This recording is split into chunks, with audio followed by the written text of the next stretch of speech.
Je me dis, voilà des choses qu'on devrait avoir comme routine. De se demander, est-ce que j'ai manifesté l'amour aujourd'hui? Est-ce que quand telle personne m'a parlé ce matin, est-ce que j'ai répondu comme il fallait? Est-ce que j'ai réagi à ce message comme il fallait? Est-ce que j'ai manifesté de la compassion?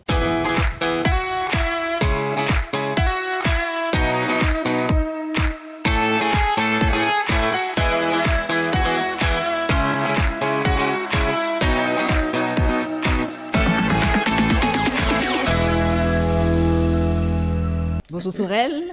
Bonjour. Donc, vous nous voyez aussi souriants. C'est parce que c'est le dernier épisode de l'année. Et on est en train de rendre grâce au Seigneur avec des anecdotes qu'on a vécues tout au long de cette année. Et vraiment, on veut bénir le Seigneur pour tous ceux qui nous ont suivis tout au long de cette année. Depuis mars, vous êtes avec nous. Waouh! La fidélité dans les partages, dans les likes, dans les vues. Que Dieu vous bénisse vraiment pour votre amour, vos témoignages. Sincèrement, nous avons été encouragés. Nous-mêmes, nous sommes encouragés quand nous voyons ces choses. Et nous voulons bénir Dieu pour tous ceux qui nous ont suivis, qui ont étudié avec nous, qui ont lu avec nous chaque livre que nous avons partagé ici. Que Dieu vous bénisse. Pas Mariam? Dernier épisode de l'année, Mariam. Dernier épisode de l'année, nous sommes là. En tout cas, nous avons grandi. Nous avons personnellement grandi parce que c'est l'objectif en fait. À la base de ce deep talk, c'est des conversations, c'était des conversations en interne que nous avons rendues publiques. Donc, déjà, c'est parce que nous voulons grandir et puis on s'est dit, bah, tiens, bah, ça peut peut-être aider quelqu'un, mais ça peut aider quelqu'un à garder sa constante dans sa méditation. Et on espère qu'on vous a apporté quelque chose, je ne sais pas quoi, mais en tout cas, on bénit le nom de Dieu parce que vous nous avez beaucoup apporté. Vous nous avez donné aussi de garder cette constance et dans la méditation. Et maintenant, même si tu te dis, ben, je ne veux pas méditer, tu te dis, ah, tu ne peux pas ne pas méditer parce qu'il y a une communauté de méditation qui t'attend maintenant. Hein? Ta méditation est attendue. Donc, c'est grâce à vous, chers partenaires de méditation, de ce talk. Et vraiment, nous vous disons merci. Merci, merci, merci. Demeurez bénis et ensemble, continuons cette aventure. 2024, c'est terminé, mais 2025, ça ne fait que commencer. Je vois déjà 2025 et j'attends le pain chaud des boosts qui sortiront très bientôt. Non, mais alors, voilà, donc précédemment, on a commencé par parler du ciel. On a parlé de la prière. On a parlé de la prière et puis on dit, mais quand tu pries, parfois, ta prière peut ne pas être exaucée. Et le pasteur nous a parlé des raisons. On a lié ces raisons au ciel. Et 4 types de ciel qui peuvent être fermés et qui peut dire que ta prière peut être fermée par 4 types de ciel. Et on a abordé la semaine dernière le ciel des reins. Le ciel de fer. Le ciel de fer. Oh, ok. Le ciel de fer. Et on a compris ce que cela veut dire. Maintenant, nous allons aborder un nouveau ciel. Et c'est le ciel des reins. Excusez, c'est que Mariam fait là, qu'elle fait ça, ça me fait parce que, bon, on se demandait que c'était quoi le ciel. C'était quoi les reins? Les reins, c'est en tout cas, le ciel des reins. Alors, c'est quoi le ciel des reins? C'est quoi les reins? Tu me renvoies la question sur les reins. Ok. Je sais que Deutéronome chapitre 28, 23 dit que le ciel sur ta tête sera des reins et la terre sous toi sera de fer. L'Éternel enverra pour pluie à ton pays de la poussière et de la poudre et il en descendra du ciel sur toi jusqu'à ce que tu sois détruit. Donc, les reins c'est un métal. Amen. Comme le fer, il y a le fer, mais je pense que le fer c'est comme le métal en dessus. Les reins c'est ce qui est en dessous. Et je me souviens même dans la parole de Dieu, quand je pense que c'était qui le prophète qui décrivait qui décrivait toute la statue qui était la tête en or, les épaules en ceci. C'était quel prophète, Mariam? Il expliquait que les pieds donc étaient en airain mélangés avec quelque chose. Tu te souviens? Donc c'est un fer mais qui n'est pas très très résistant, qui est très pauvre, pas du tout riche. Et donc c'est le ciel de fer, le ciel d'airain, pardon. Et donc dans la parole comme Mariam a dit, il y a 4 types de cieux fermés. Et le deuxième, c'est le ciel d'airain, que le pasteur nous explique dans le jour 9, je rappelle, c'est à la page 60, non, page 59 jusqu'à la page 63. Donc, Maya m'a dit, c'est quoi le sel des reins? Et donc, le pasteur explique à partir de la page 62 ce que signifie le sel des reins. 1. Le sel des reins produit un sol de fer. Et il expliquait qu'absolument, j'avais très bien entendu, que les reins produisent un bruit vide et même irritant. C'est-à-dire que ça t'irrite, ça te dérange. Et donc, c'est un bruit qui n'est pas très intéressant. Alors, quelles sont les caractéristiques du sel des reins?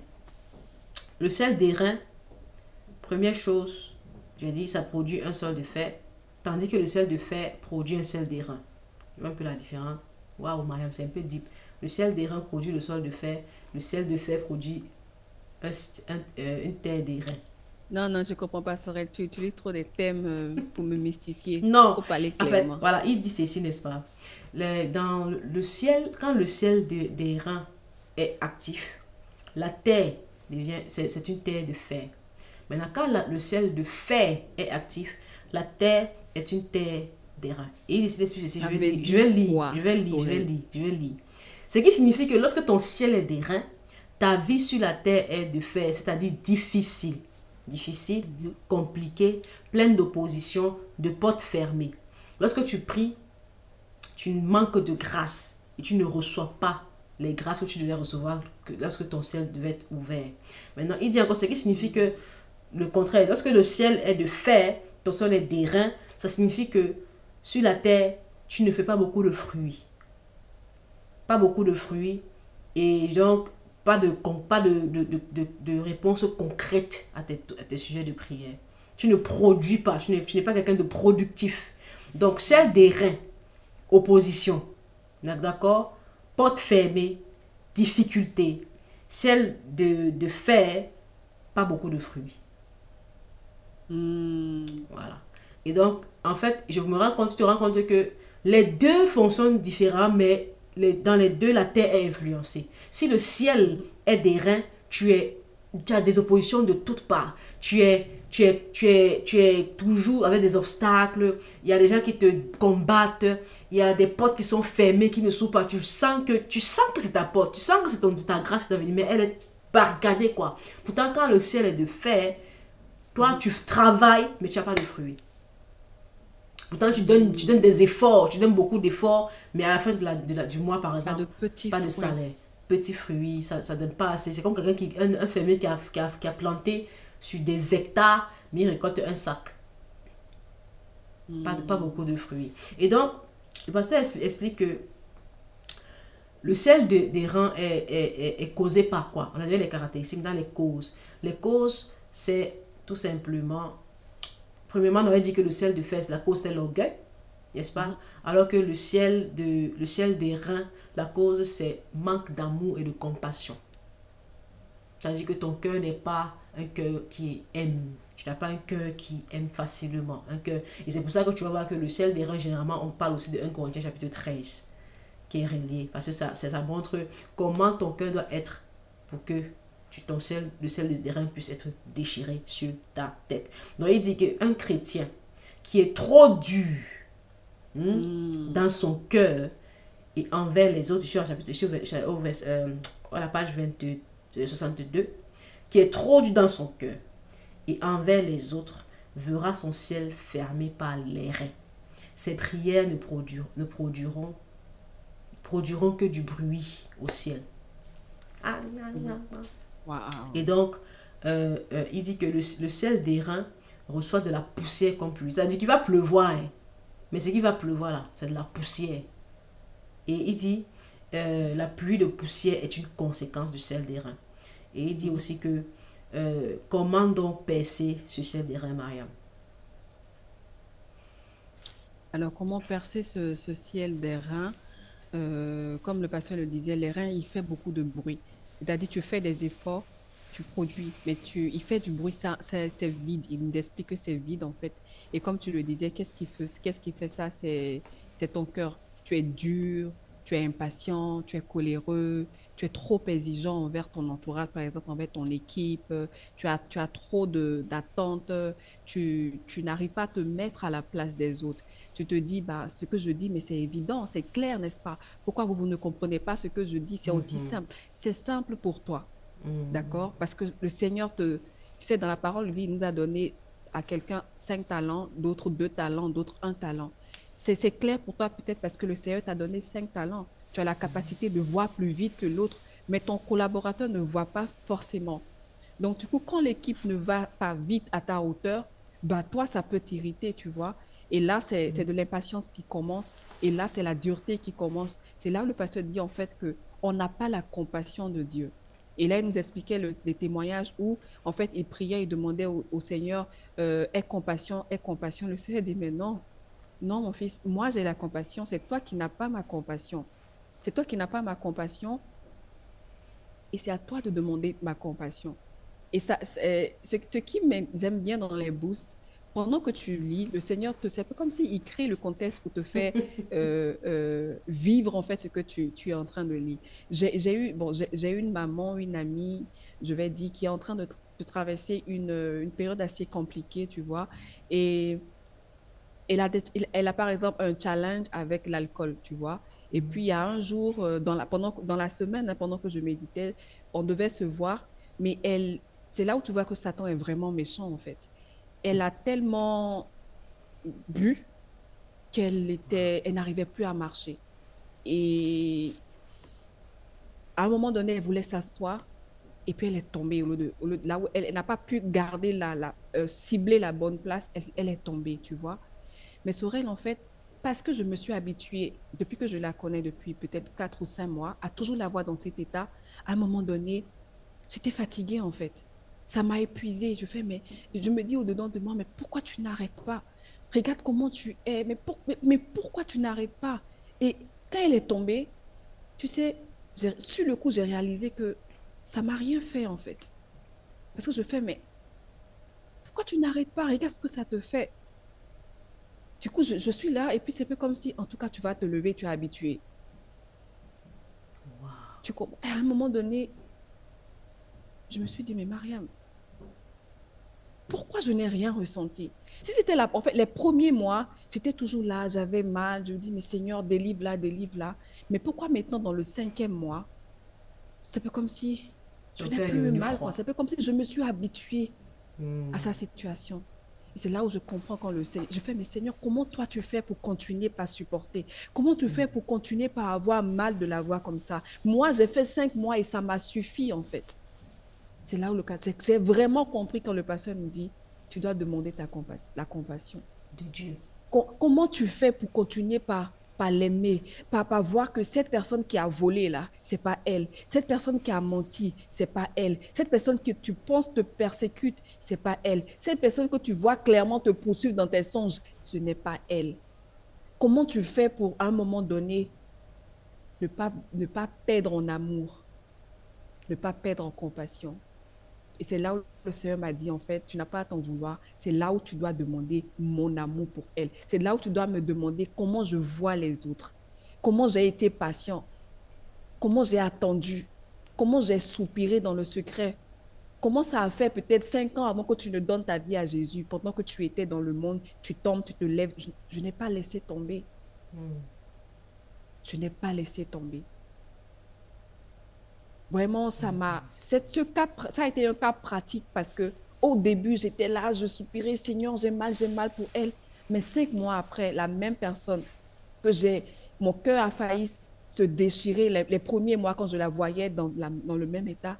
5 mois après, je n'avais plus, j'étais là, mais c'est là que j'ai fait, Seigneur, moi, je n'ai plus, je n'ai plus l'amour là, je ne sais pas comment faire. Donne-moi ta compassion. Et c'est là le ciel des reins. C'est là, en fait, le sentiment des reins. J'étais toujours là, j'aimais cette sœur, mais à un moment donné, mon amour ne suffisait plus. Parce que mon amour, il est humain, il est limité, en fait, tu vois. Et c'est à ce moment que je fais, Seigneur, aide-moi. Donne-moi maintenant ton amour, en fait. C'est pour ça que le pasteur nous dit, le- Dieu lui a dit, demande-moi ma compassion pour les autres. Parce que c'est moi qui ai tellement eu de compassion que je suis venue et je suis mort à ta place. Donc, toi, tu ne peux pas me demander aie compassion. C'est toi qui as besoin de ma compassion. Et il y a tellement de choses, en fait. C'est là où le Seigneur, c'est là où le livre, le boost nous dit, demande à Dieu de te donner miséricorde et compassion. Et puis, pardonne. Pardonne aussi. Par exemple, quand tu es trop dur, quand tu es en attente, quand tu as des critères, tu as des manières de fonctionner, on ne maîtrise pas forcément comment tu fonctionnes, pardonne. Quand on t'a offensé, pardonne. Quand ça ne va pas vite à ton rythme, pardonne. Parfois, ralentis un peu. Jacob, quand il allait rencontrer Ésaü, il pouvait dire, quand son frère lui dit, Ésaü lui dit, viens, il dit, non, dans mon équipe, dans mon troupeau, j'ai des nouveaux-nés. Je dois y aller doucement pour ne pas perdre les nouveaux-nés, les brebis qui viennent de naître. Je Wow. dois y aller à leur rythme. Donc, parfois, peut-être diminue ton rythme. Ouais. Parfois, ton collègue, là, ton collègue dans ton département qui ne capte pas vite, tu es peut-être chef d'entreprise, tu es peut-être un leader dans ton équipe, il y a quelqu'un, là, il y a une brebis qui n'avance pas vite, tu te dis, bon, tu t'apprêtes même à sauter cette personne. Tu t'apprêtes même à lui dire, bon, je ne te donnerai pas ce contrat. Tu t'apprêtes même à lui dire, je vais vite avancer si tu n'es pas là. Peut-être qu'il faut simplement que tu diminues le rythme. Parce que cette personne qui ne sait pas faire, si tu es patient avec lui, que tu lui enseignes et que tu lui montres comment il doit faire, cette personne va rester, il te sera fidèle. Mais parce que tu as été un peu plus patient, comme quelqu'un a été patient avec toi.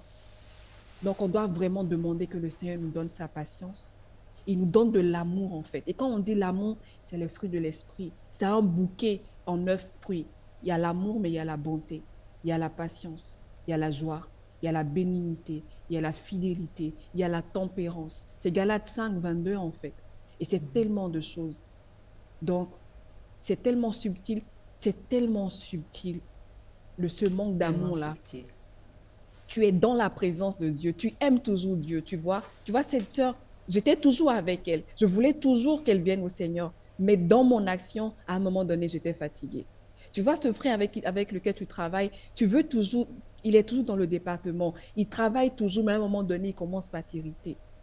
À un moment donné, tu n'es plus patient. À un moment donné, finalement, tu n'as plus la paix avec tout le monde parce que c'est vrai, tu as raison, on t'a vraiment, tu as subi de faux coups et tu n'arrives plus à passer à autre chose. Tu sais, excuse-moi d'aller là-bas, mais c'est des vécus en fait. Tu vois, en même temps, la parole nous dit en fait d'être prudent. Il nous dit soyez simples comme des colombes et prudents comme des serpents, tu vois. Mais en même temps, tu sais, à un moment donné, je me demande, Seigneur, comment ne pas confondre prudence et susceptibilité?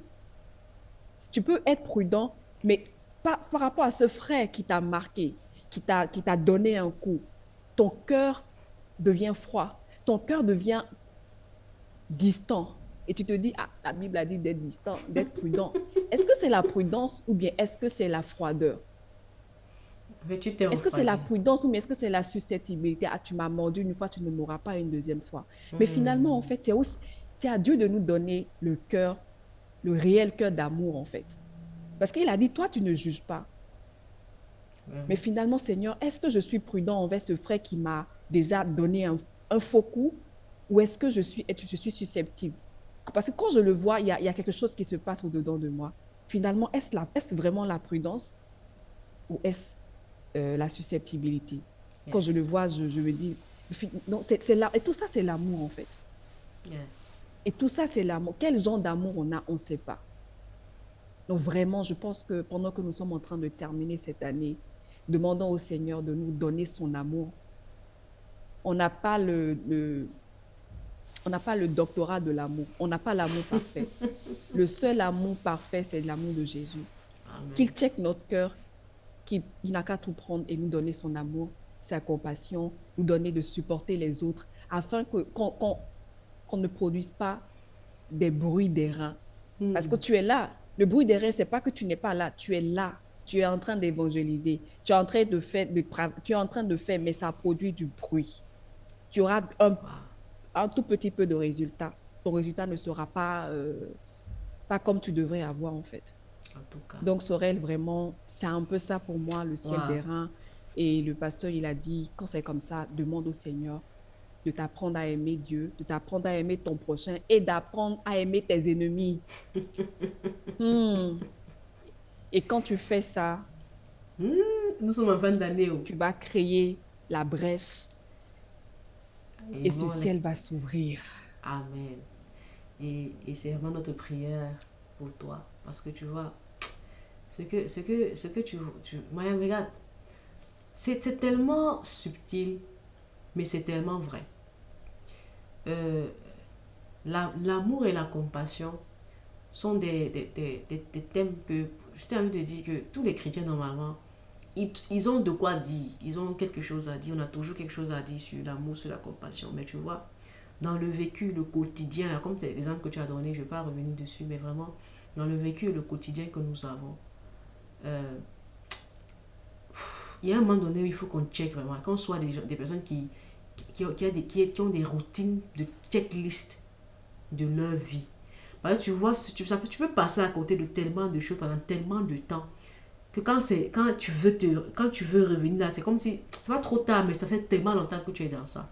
C'est maintenant pour ça que tu vois, j'aime beaucoup quand pasteur Papa Karamé il dit que chaque matin ou bien chaque soir là, il se pose des questions à lui-même. Il se dit Karamé, qui es-tu? Qu'est-ce que tu as fait aujourd'hui? Qu'est-ce qui s'est passé? Comment tu as réagi? Et moi, je me dis, voilà des choses qu'on devrait avoir comme routine. De se demander, est-ce que j'ai manifesté l'amour aujourd'hui? Est-ce que quand telle personne m'a parlé ce matin, est-ce que j'ai répondu comme il fallait? Est-ce que j'ai réagi à ce message comme il fallait? Est-ce que j'ai manifesté de la compassion? Parce que tu vois, même quand tu parles de devenir froid, d'avoir une certaine froideur dans tes réactions, on veut se protéger. On n'est pas des robots. Les gens veulent se protéger en fait. Mais tu vois, Dieu te dit, il faut aimer. Et tu vois, une chose aussi qu'il y a avec l'amour, il dit l'amour supporte tout. Et Corinthiens 13, il dit l'amour, tout. Il n'a pas dit l'amour supporte certaines choses, dans certaines circonstances, parfois ou bien, non, tout. Et c'est un peu dur, mais il y a des situations tellement difficiles qu'on va rencontrer. Manifestons un amour qui supporte tout, qui pardonne tout, qui accepte de pardonner, de dire, ok, malgré ça, je continue de t'aimer, tu es spécial, je continue de t'élever dans mon cœur. Que Dieu nous aide. Et la prière que le pasteur donne à la fin, une prière vraiment que on veut faire avec toi. Il dit, Père, donne-moi ton cœur, pardon, remplis-moi de ta compassion en toutes circonstances, avec S, afin que tout ciel de fer ou d'airain soit percé au-dessus de ma vie, au nom puissant de Jésus. Amen. Amen. Donc, que Dieu vous bénisse. Bonne fête de fin d'année pour ceux qui sont dans les festivités. Et vraiment, on se retrouve l'année prochaine. On se retrouve l'année prochaine, même si c'est dans quelques Salam jours. chez vous. Pour la saison 2 de Deep Talk. Vraiment, hein. Et si vous avez été bénis, si tu nous as regardé, si tu n'as raté aucun épisode, laisse-nous un commentaire. Cette fois-ci, ne regarde pas le commentaire pour toi. Mariam te demande un commentaire. Voilà. C'est ça. Voilà. Si tu nous as suivis, si tu n'as raté aucun épisode, laisse-nous un commentaire. Dis, j'ai été là du début jusqu'à la fin. On veut simplement voir, on veut vous voir, on veut vous voir. On sait que vous êtes là. On a vu là, quelque chose est en train de se passer. On dit, oh, qu'est-ce qui est en train de se passer? Pourquoi il y a beaucoup de... C'est en train de monter là. Donc, on sait que tu es là. On sait que tu es là. La communauté des lecteurs, dis-nous que tu es là et franchement, ça va nous faire chaud au cœur de voir que, ah tiens, en dehors des vues que augmentent, nous avons vraiment de véritables de soutien derrière. L'équipe est là et que nous sommes ensemble. En tout cas, nous serons ravis de te retrouver en 2025. Et j'espère que 2025, abonne-toi, prends tous tes boosts parce qu'on ne va rater aucun boost par la grâce de Jésus. Et vraiment, allez, shalom chez vous, joyeuse fête, soyez bénis. Bye.